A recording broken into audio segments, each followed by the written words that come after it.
first nation to successfully weaponize and mass-produce deadly pathogens was Great Britain during the start of World War II, soon followed by the United States, Germany, France, and Japan.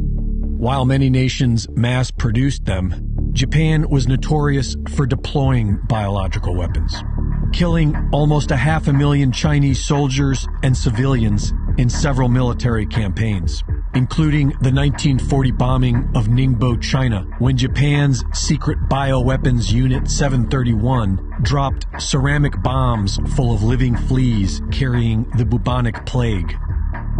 German pharmaceutical company IG Farben Bayer conducted fatal human experiments on prisoners and killed over 1 million people with its cyanide-based Zyklon B.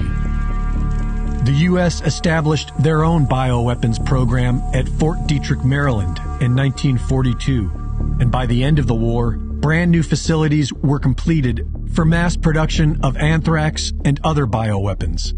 After the war, the directors of IG Farben were punished at the Nuremberg trials, but the scientists were secretly absorbed into America's bioweapons program. Japan was planning to attack the city of San Diego, California, with weaponized plague, but they surrendered 3 weeks prior to the scheduled attack.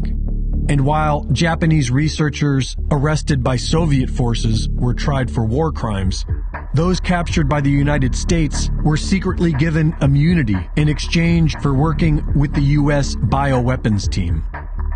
Long after World War II, the U.S. bioweapons program continued to expand with the help of Japanese and German war criminals. And in 1969, the U.S. government officially terminated their offensive biological weapons program, continuing on with a defensive biological weapons program, which was nothing more than a change of language ahead of the Biological Weapons Convention in 1972. The U.S. would continue to experiment with and produce deadly pathogens, but now under the guise of defense, and mostly defense against Russia. Of all the nations involved in bioweapons research, Russia factors in very little. The U.S. government claims that the Soviet Union had the biggest bioweapons program in history, but this is based solely on a mysterious 1979 anthrax leak and the lone testimony of Soviet defector Ken Alibek, who has also been absorbed into the U.S. bioweapons program, and who has helped the U.S. surround Russia with dangerous bioweapons labs.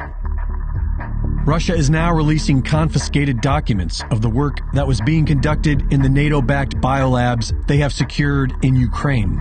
These labs were allegedly developing genetically engineered bioweapons to target specific Slavic people, and experimenting with ways of spreading pathogens via bats, ticks, lice, and fleas, like the work Japan's Unit 731 was doing before being secretly brought into the U.S. Meanwhile, Bill Gates is currently allowed to release hundreds of millions of genetically modified mosquitoes within the United States as some sort of disease control experiment.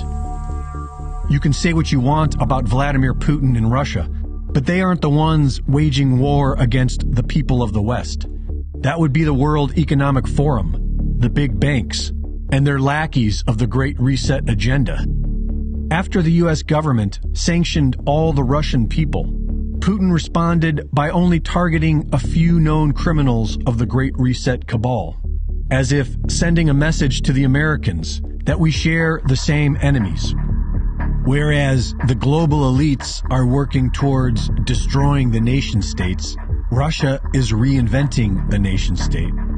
Russia hopes to be the world's biggest producer of organic farming, while the globalists are pushing for genetically modified foods, bugs, and synthetic meat. The globalists are actively destroying the family down to the mother's womb, while Russia seeks to build a society based on family and Christian values. The Russian government provides fallout shelters for the civilian population to potentially survive a nuclear war.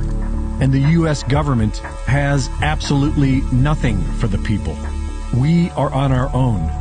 But FEMA reminds us to remain socially distanced, while our government robs us blind and starts a nuclear war. Reporting for InfoWars, this is Greg Reese.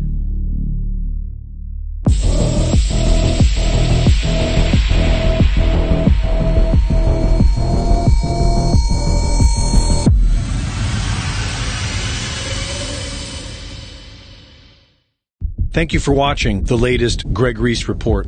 Be sure to go to reesereport.com to see my latest videos, sign up for my free newsletter, and subscribe for exclusive content.